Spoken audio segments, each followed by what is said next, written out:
Hey there FPS loving gamers, today we have a chance to take a peek, a shot and a bite out of 2K and Turtle Rock Games' latest, and from the team that brought us Left 4 Dead. But this time zombies are replaced with monsters, an evolving monster at that. With this being multiplayer only, this is a game that single player only lovers need not apply. Using a 4v1 approach, it is set in the future with organised monster hunts by a small team of 4 that dropship into each map.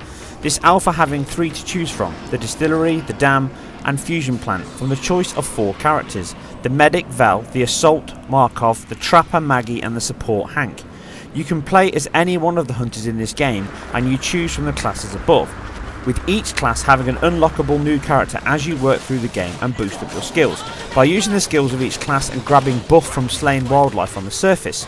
With the monster being an apex predator, everything is food, not such a luxury for humans, and you have to also be aware of local wildlife that can capture you and even kill you, needing your friends to save you in such an event.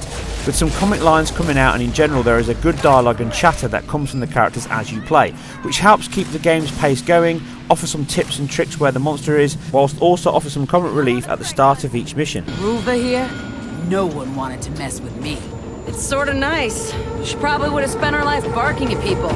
Although, the sound balance needs some work as the effects can drown out what is being said. You then make a choice on your role in the team, and that is vital. If you are a medic, then stay close to your team, and when getting attacked by the creature, use your healing ray to help your team attack, which is best suited to Markov and Griffin, as they have the heavier weapons for attacking and trapping the enemy. This makes the game a strong contender for team play online shooting.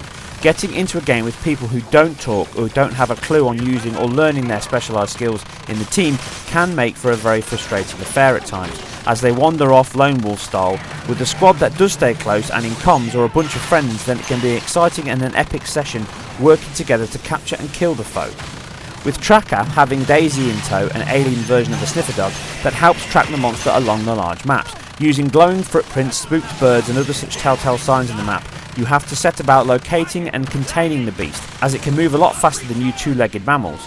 This is where the other skills come into play. Get close to the monster and fire the electric net that contains the enemy in the same vicinity, removing one of its biggest advantages and keeping it close so you can grind it down. This is a bad idea if the creature is fully evolved mind, as it can very quickly wipe out the entire team. With revival being an option, sometimes retreat is the best option for success. Mindful again, as a hunter can only be revived twice, a third knockdown is a TKO and you're out. With the dropship bringing you back into action after 2 minutes have passed, so long as the rest of the team keep breathing. The problem is that sometimes, and quite a few from my about 30 or so games I've played, finding the monster can be a very long-winded and make some games dull. This is exaggerated more by the relative speed at which it can evolve through its stages and become this giant hulking juggernaut. Which brings us to the other side of the game. Tactics and teamwork weigh heavily in the human side of the game, but you can also go beastly, and in my opinion it can be the most fun had in the game, or at least in this alpha. You start out as one of 2 monsters in the game, of which there are 3 in the final release. You start as a lowly level 1 beast, the Goliath, not overly powerful, and it can be hard to kill the human teams in this guise, even with fire breath and swiping claws, made even more challenging if you're up against a team like here, where they heal the attacked and stay close, tagging you with darts to slow you down or pinning you with anchor points that you have to break free of and retreat at this stage. To keep yourself alive, you eat the local wildlife to increase your power and evolve your levels from 1 to 3. Once at level 3 you are a huge beast that should not be trifled with, and can very quickly and easily take down one or many enemies with a few well placed attacks. Having a shield along with your health, this makes it harder for you to be taken down, and in turn means that dependent on the human type you play as, being better suited to attack this or help the team. Laying mines, traps and nets are all part of your human repertoire, whereas the monster is a clear tool of destruction. Once fully evolved, you can either find the squad in your new imposing form, or option 2 for a win is that each stage has a main reactor or relay. Go here and destroy it completely and you emerge victorious, with not even a blood drop spilt. The only downside is if the team is savvy enough and get the message you're evolved, they set up camp and traps around the station and lay in wait. And this is how many of my games panned out on both platforms. With a powerful monster being far harder to take down, so time is of the essence, and the waiting game only works in the favour of the player in the monster's shoes. But you are still vulnerable, even at saying level 900. The control system is your normal FPS affair, with controller and mouse speeds being tweaked, aiming is precise and mouse control is solid and not accelerated. The monster does not handle as well.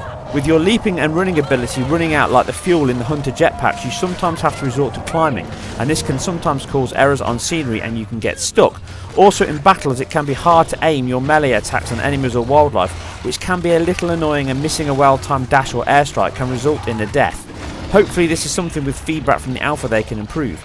It was less of an issue on the Xbox One as it suited the controller more, but this is not an option for online PC shooters unless you want your arse handed to you.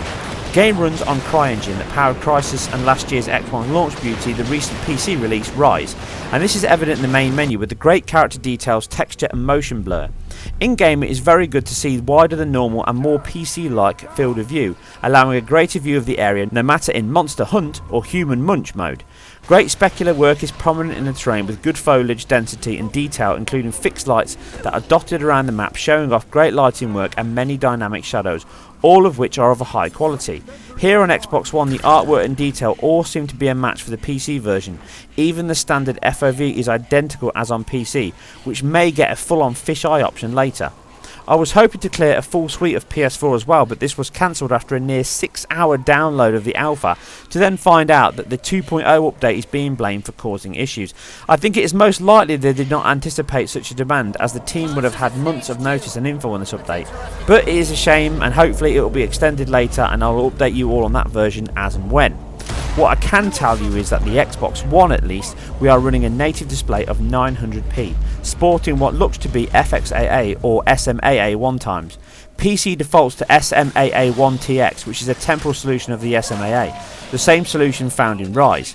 The Xbox One version runs at a solid 30 FPS with no tearing or performance hiccups to distract. It is a shame that the team's aim of 60 FPS, which this form of game is the most suited for, has not been met for this alpha. But with a few months left and wanting to have a solid performance to get feedback on, they may still achieve this in the time for February launch. PC players can obviously hit 60 or more, possibly dependent on your hardware, but not in this alpha. This game does seem to have some very big issues at present, being in an early state. On my machine the performance can be very inconsistent, and I run VSync as I'm not a fan of tearing, but the frame rate can hit 60 occasionally, but spends most of its time around the 40s, and going from high, which looks to be an exact match for Xbox One at least, for now does not seem to make much of a difference, into very high, which seems to add some extra foliage but very minor changes. Tessellation can be turned on, and again this looks pared back on X1 for this alpha. But high or very high, the world has real-time reflections of scenery and characters, which Xbox One loses the character reflections on. There's great alpha effects in the fire, which can also create point lights that illuminate the area and characters. Setting it to medium or low gets us a little nearer a solid 60, and you can see here that the drop back in details and effects, and certainly texture work from the Xbox One version, is not a massive amount, but it is noticeable. Pairing back to FXAA anti-aliasing sees a little performance return, and this clears the image a little more from the default, but it adds in far more aliasing and shimmer on the high specular reflections and edges in the game. The sniper rifle is a good example of the shimmer at the gain of 1 or 2 FPS. PC can go up to SMA 2 times, but this is a hit performance even more, and right now we are well below Xbox One levels of performance and frame rate. At medium and FXAA we are above 30, and it is near enough a solid 60 most of the time. And that 60 does feel that little bit smoother, but it is not a huge improvement as it is so fluctuating at the moment. I would lock it to 30 if it were an option, but using Afterburner you can override this. That said, the motion blur, which has no option to turn off, is lessened due to the faster frame rate, but at this point a stable 60 is not easily achievable and may explain the locked 30 on Xbox One. We can only see nearer release, and hopefully they add an option in for unlocked with lesser effects, as it suits a competing esports game like this. But that said, there is not an overabundance of visual tricks and splendour here to make you go wow. It looks good, and some of the post-processing effects are sweet, like motion blur, which is a little pared back on X1 from PC at very high settings, with high being the same. But the game is not a visual stunner compared to some other games. The scenery is not overtly destructible, other than the set areas like doors, trees and the relay, etc.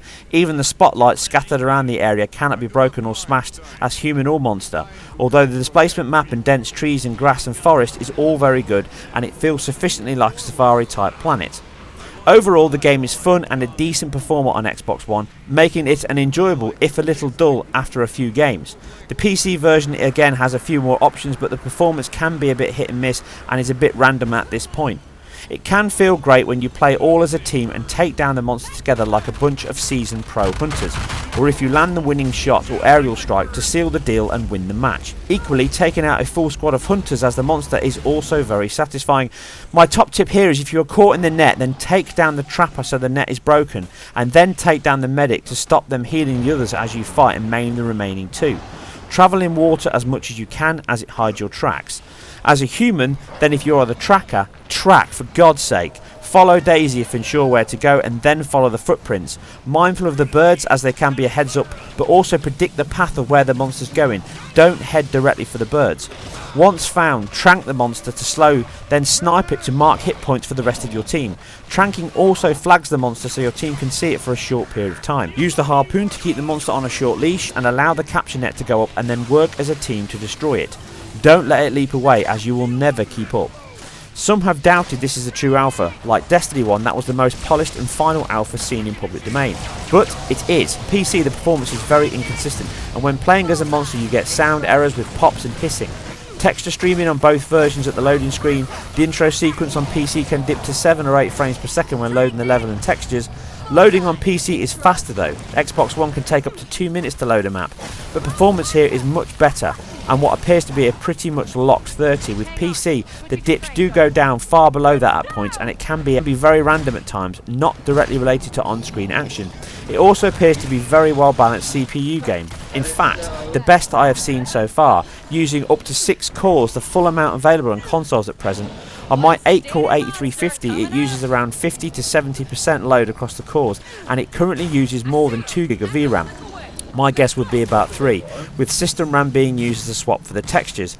As you cannot set the texture load here, it looks like this will need 3 GB or more to run console textures at high, and very high seems to be the same texture quality, but this is an alpha and that could change. I may explain the stutters and performance issues in this alpha on my PC, which only has a 2 GB card. There are some low-res alpha textures and some bugs and crashes, but these are not frequent, but they show that it is an alpha. Shadow draw and popping are evident on both, even on high setting on PC. As this is an early access version with some work to do right now, all this is just information, as performance will improve on both, and I'm sure it will have more options in the final release to tailor it along with a more solid performer come final release day, which is February. With YouTube now supporting 60 FPS option, this is my first video bar my short test that is running at 60 FPS, and you can see the frame rate here between 30 and 60 from the Xbox One and the PC version, and how it plays out and the difference it makes, and again you can judge it for yourself. This is not the best example of a solid 60 game, but my next review and head-to-head of Advanced Warfare will be just that. Please check back on Monday when I will get my first playthrough and thoughts across PC, PS4 and Xbox One. I can tell you that the PS4 looks to be a full 1080 and the Xbox One is 900, but all three run a superb 60 FPS presentation, the mainstay of the COD franchise, and you can find out how they all fare against each other. What do you miss out on? And more importantly, how good is the game, both single player and multiplayer? I will have the review and the head-to-head up as soon as possible over the week, so please be sure to check back then. That said, I hope you enjoyed this or any of my other content. If so, please hit that sub button, as I'd hate to get lonely here, and I appreciate all of you that do and watch my videos. You guys and girls are the best. Like if you did, and leave your thoughts and feedback below. Did you play the beta? What did you think? We have a heavy month ahead of us now with Far Cry 4, Halo Master Chief, Assassin's Creed Unity, COD, Assassin's Creed Rogue, Dragon's Age and more to come. Please check back for my detailed reviews, my technical analysis and head-to-heads for these and more, including previews of new games coming in 2015, starting with my Batman Arkham Knight preview based on my behind closed doors demo I got to see at EGX coming next week, and expect more on this game in December at the Sony event along with many other games, and I'll be getting a video of that up very soon as well. Uncharted 4 will definitely be shown there. Stay tuned, stay focused and stay alive. You guys and girls take care, and I will see you soon on the next one.